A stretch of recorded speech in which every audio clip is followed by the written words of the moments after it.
ja pole mõtet neid seljakotte tassida ja tähendab, kõik see, mis on olnud, seda olematuks teha ei saa.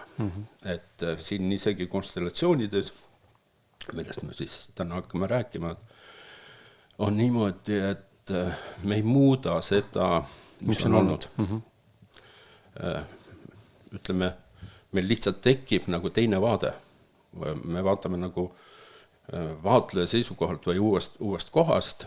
Aga see ongi muutus selle mõttes tegelikult? Jaa.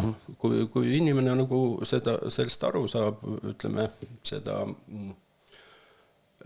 põhimõtteliselt me muudame natuke pilti enda sees ja selle just teised kohast vaatega, et kui me vaatleme teatud sündmust, siis vaatleja seisukohast või üldse nagu teise nurga alt, siis näeme teistmoodi. Ja see on uus vaade ja see ongi muutus ka siis, jah.